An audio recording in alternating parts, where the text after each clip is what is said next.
Good evening, and welcome to the campfire. You made it. Now, come around and sit. That's right. Yes, warm your hands by the fire. You must be tired from your long journey through these ghastly woods. I'm so glad you made it back here. It's a night where we will be telling tales about trees unlike any you've heard. As we had such a wonderful time last year, we decided to do it again. After all, it is the season of Samhain, the thinning of the veil, the bleeding of the boundaries between summer and winter, the dead and the living, what has departed and what is yet to come. My name is Gory Robinson, and I'm your host of this evening's entertainment. Don't worry, I'll take care of you, all right? There's nothing to fear. Or is there? So, who would like to go first? Surely one of you brought a story to share around our campfire? No? We may have some brave souls help us tell a story as the night progresses, but for now, I have many tales to tell. There are more dark myths and legends about trees than I could share in one evening, spanning all over the world and dating back to the beginning of time. Intrigued? Good. Let's get started, and don't say I didn't warn you. Now, onward to our first story. Are you afraid of the dark? How about a dark, dark forest filled with many things you cannot see and do not want to? As long as stories have been told, the forests have called to people, luring them in. This is how many of Grimm's fairy tales begin, and it's no wonder. These cautionary tales are meant to teach children not to stray far from home and are often set in the Black Forest. If you've never seen it with your own eyes, the Black Forest is a forested mountain range in southwest Germany named for the dense firs, pines, and spruce, which create an almost impenetrable darkness. Legend has it the forest is haunted by werewolves, witches, a headless horseman, and the devil himself. It's easy to get caught in such a place. Poor, abandoned brother and sister Hansel and Gretel wander deeper and deeper into the dark forest to find food when they encounter a divinely tempting house made of gingerbread and candy, all meant to lure them to danger. Hansel and Gretel are the lucky ones who escaped and lived to tell the tale. Some others have not been so fortunate, such as those who encounter Der Grossmann, known as the Tall Man. This legend was created back in medieval Germany in the 16th through 18th century and states that Der Grossmann is a fairy who is incredibly tall and unbelievably thin, which allows him to hide behind the trees of the Black Forest. He uses his multiple upper limbs to capture and take his victims away. Now, his facial features, that's quite a mystery, and the most horrible part. Some say that he has pearl-orbed eyes and a blank, featureless face. Others describe him to be faceless, but for a gruesome, large, and menacing smile. Parents would warn their children not to go into the woods late at night or to stay up too late, for if they disobeyed their parents, Der Grossmann would take them away, and they would disappear forever. How, you ask? Oh, Der Grossmann has many, many ways.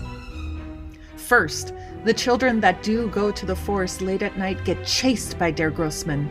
The chase would only stop when the child returned home and confessed to their parents that they had strayed into the forest, disobeying their warnings. Other stories were told differently. Some say that Der Grossmann lures children into the forest by haunting them, whispering voices in their head to come follow him. Those that do are led to a fate unknown. It was also believed that even if a child simply stays up too late, Der Grossman will tap at their window and take them away too. Perhaps these stories were invented by guardians to scare little ones out of naughty behavior. Or perhaps we should take all these cautions seriously. If I were you, I'd think twice about walking deep into the dark, dense woods too late at night.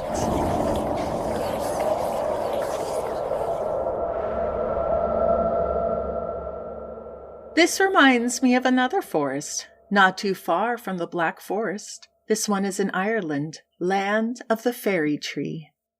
Imagine you've passed a row of lichen-covered stone walls to find an open, green field. There's a bit of dew on the grass, a bit of fog in the air, and that feeling that you just can't shake. It causes every hair on the back of your neck to stand on end. Are you being watched? You turn around and around, but no one is there, save for one lone tree. Is it an ash, you wonder? An oak? A hawthorn? Yes, that's it. A hawthorn standing alone in the landscape with white, sweet-smelling blossoms. In Irish lore, the hawthorn is a tree of enchantment and magic and is synonymous with the Sidhe, or fairies. A lone hawthorn tree standing in the middle of a field is a fairy tree, a tree that is the portal between our world and the world of the fairies, the wee folk. While we imagine tiny supernatural beings glowing with light as their wings flutter, these fairies actually look much like humans, both in shape and often size, though sometimes they are smaller. They have magical powers and stay eternally young, but are wingless. They can either be benevolent or hostile to humans. So great is the hawthorn's power that it is woven into hedgerows to protect communities from outside invaders. But don't get ahead of yourself. The fairies' magic is on their terms. It is said that bad luck will befall those who injure or cut down a fairy tree. Even cutting off one branch and bringing it into the home will cause misfortune. And that's not all. With great care and reverence, Irish farmers will go out of their way to work around a lone hawthorn tree in order to leave it undisturbed. They understand the hawthorn's strength and do not treat stories about the wee folk as fiction. Even so, in the early 20th century, a construction firm sought to remove a fairy tree that was standing alone in a field to make way for new buildings. The crew refused to remove the tree. And so a foreman recklessly went ahead and pulled it up himself. As he ripped the roots from the ground, hundreds of white mice, or perhaps fairies in disguise, shot out in warning. Nevertheless, the foreman continued, taking soil away from the tree in a wheelbarrow, until suddenly a horse became spooked and crushed him against a wall. No one could prove what scared the horse, but many believe it was the fairy tree. Oh, tree friends, people never learn. Money does not buy you power. Years later, in 1982, the chairman of the DeLorean car firm failed to heed the warnings of local workers and bulldozed a lone hawthorn tree himself to clear the way for the construction of his car plant near Belfast. By October, he was arrested for a drug scandal that ended his reputation and his company. The futuristic DeLorean car in Back to the Future became stuck in the past, now only living in lore. After this incident, people really began to take heed. An entire highway in Ireland was rerouted to avoid cutting down one sacred fairy tree in fear of its retribution. Beware those who underestimate trees, those who find them to be expendable or who recklessly cut them down. I'd keep my distance from those cursed folks if I were you.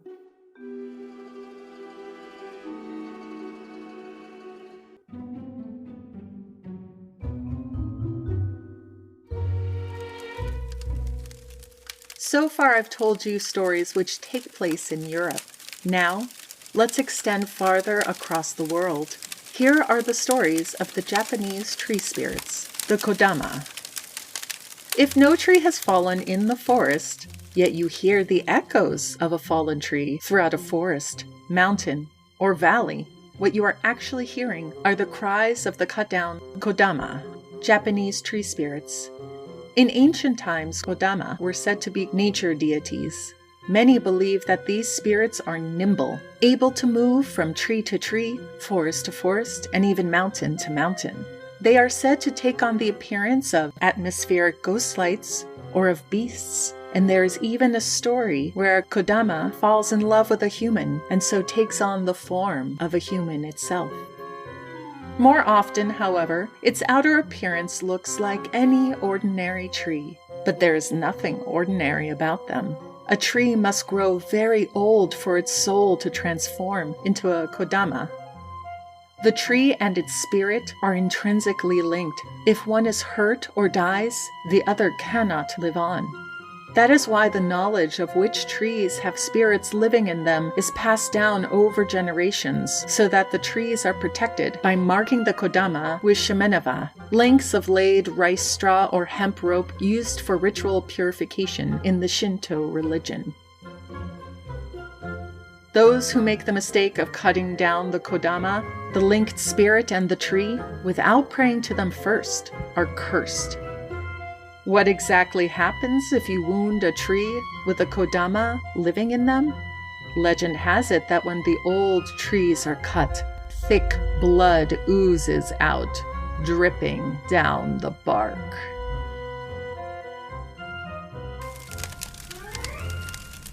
It looks like someone here is brave enough to share a story. Why, yes, it is Peril Mullings. Simply a tree lover or a mad arborist? Go on. What story are you dying to tell? Have you ever seen something that you just simply couldn't explain?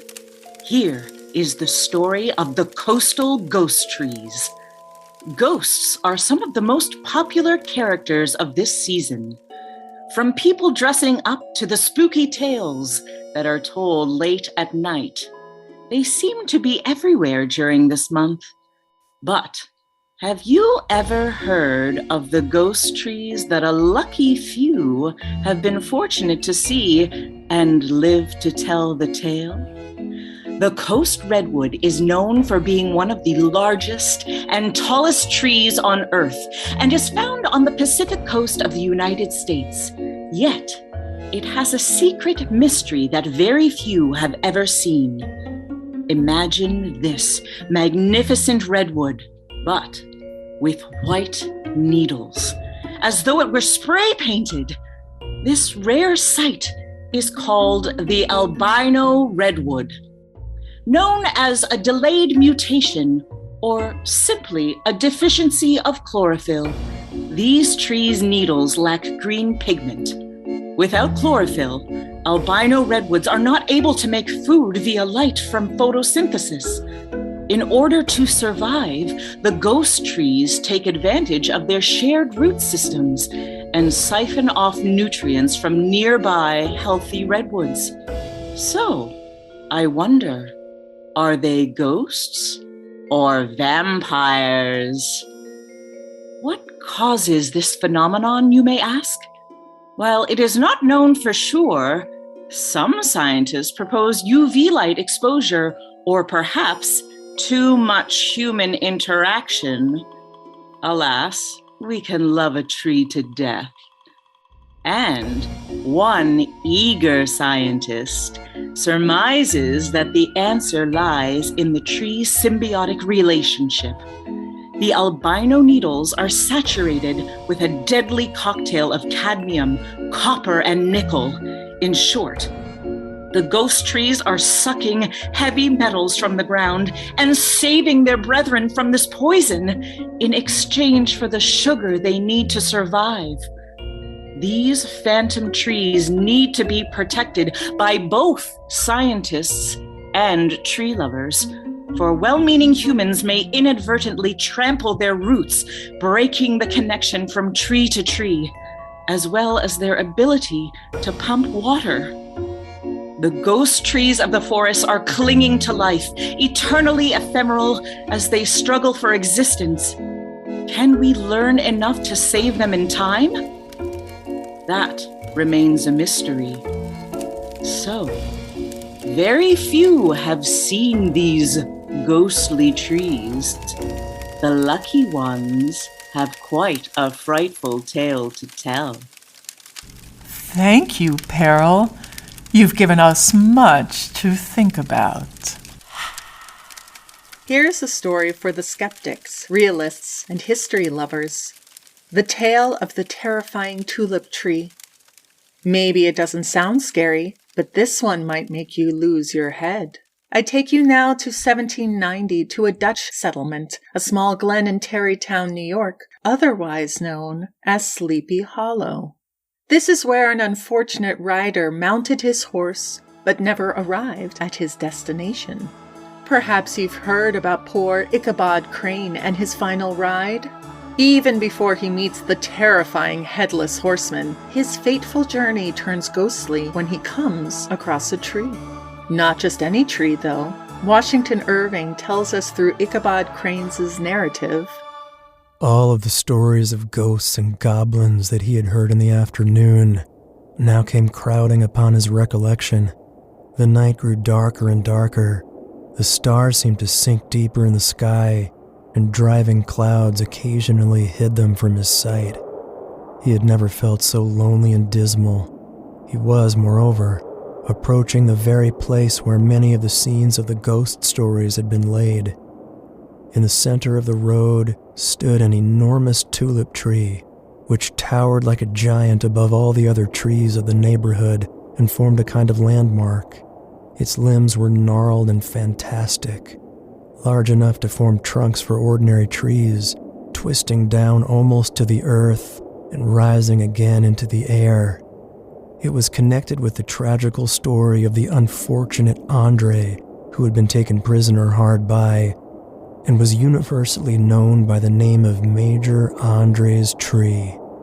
The common people regarded it with a mixture of respect and superstition, partly out of sympathy for the fate of its ill-starred namesake, and partly from the tales of strange sights and doleful lamentations told concerning it. The remainder of Ichabod's tragic and terrifying ride is well known, but perhaps you do not know about Major Andre. Major John Andre was the head of the Secret Service in the British Army during the American Revolutionary War. He was hanged as a spy by the Continental Army for assisting Benedict Arnold's attempted surrender of the fort at West Point, New York, to the British. Andre's capture and hanging both occurred at this foreboding tulip tree, which stood in the middle of the road at the Sleepy Hollow Tarrytown line. A towering, enormous tree said to be 10 paces round and 111 feet high, it is associated with misfortune, loneliness, and lamentations. Andre garnered so much sympathy that it is said that this spot was consecrated by thousands of tears. The imposing, otherworldly tulip tree was struck by lightning and destroyed in 1801. Even so, the legends live on. Maybe it's because Irving's Gothic story is so captivating. Maybe it's because the sounds of wailing and lamentations can still be heard at these crossroads. Or perhaps it is because no one knows what happened to Ichabod Crane or the Headless Horseman. Perhaps they will ride again, maybe tonight. I'd be careful as you head home this evening. And if you hear galloping horses, fly as fast as your feet can take you.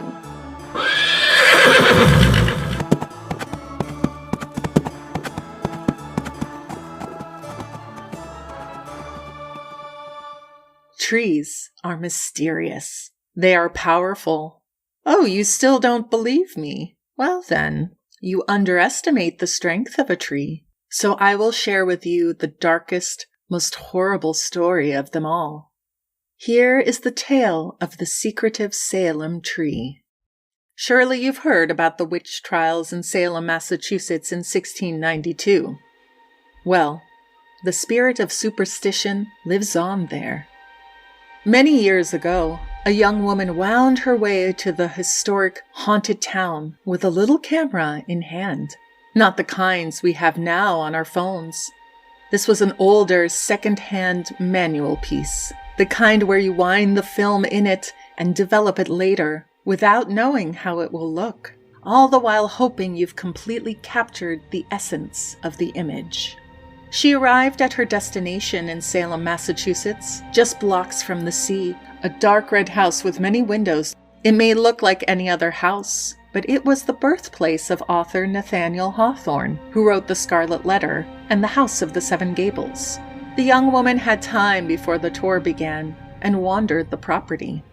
The trees were large and daunting, towering above one's head with twisted, elaborate branches. She was drawn by the intense energy of a particular tree with a different kind of energy than one she'd ever felt before. The energy grew and grew until she arrived at its source, one tree that stood a bit far off but overlooked the rest. It was larger than the others, with an enormous trunk, thick, dense branches. Looking up, the tree's canopy created a web, blocking out the whole sky. What a perfect image, she thought. A fantastic photograph. She readied her camera and looked up for the perfect angle. Then she felt it. Do not be foolish. Do not proceed. It was the tree. While the words were not said aloud, she sensed them as clear as can be, echoing in her chest. She dismissed it. That's silly, she thought. You're just spooking yourself. She raised the camera again. Little girl. The energy echoed through her ribs. This is not for you. You cannot have it. She replied in her mind. It's just a picture. It won't harm you. I'll just take 3 pictures and leave. As she raised her camera and moved her finger to the button, she heard faintly, "Such hubris." Days later, and now very far from Salem, she picked up the developed photographs, eager to see the results. She went one by one through the images of that day. The rough harbor, the red-bricked and wooden historic homes, blossoming flowers in the spring sun, all the while anticipating the 3 photos of the powerful tree. Just when she came upon the anticipated 3 photos, she instead held in her hand blank, black photos. That can't be right, she thought. She went through the photos again. 3 black photos. The tree was nowhere to be found. So, I ask you, was it a mistake? A simple technical error?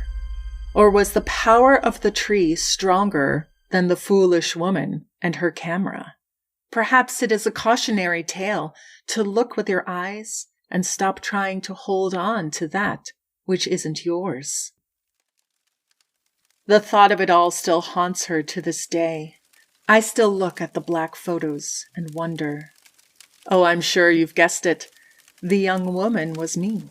Since that day, I have never doubted the strength of a tree, never dared to walk deep into the dark, dense woods at night, and never, ever dismissed the messages of a tree.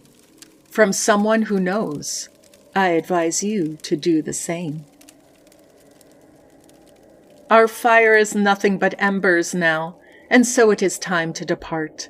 As promised, I've told you curious, mysterious, and unsettling tree tales. What's that? Are any of them really true, you ask? Perhaps you'll find out. The next time you hear the scratching of branches on the window or the wind howling through the leaves, beware of who or what is hiding just out of sight. Until next time, tree friends.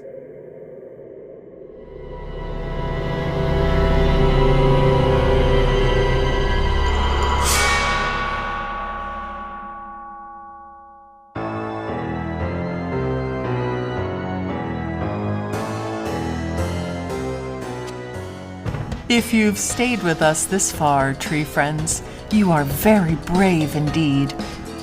Find us on Instagram at Tree Speech Podcast or treespeechpodcast.com. This is also where you can find our show notes and learn more about our featured trees, if it doesn't keep you up all night. Please like us on social media and rate and review us on Apple Podcasts, or you will be cursed and we will haunt you for the rest of your days. This week's episode was recorded and produced in Massachusetts on the native lands of the Wabanaki Confederacy, Pennacook, Massachusetts, and Pawtucket people, as well as in New York on the lands of the Lenape tribes. Special thanks to actor and arboreal lover Cheryl Mullings for sharing her story about the ghost trees, and actor, educator, and dialect coach Charles Linshaw for his reading of the excerpt of The Legend of Sleepy Hollow, and graphic design firm Mill Riot for our special Halloween logo. Tree Speech is produced and co-written by Jonathan Zeltner with the Light Theater Guild. Happy Halloween and Samhain. Stay spooky, and thanks for joining Tree Speech today.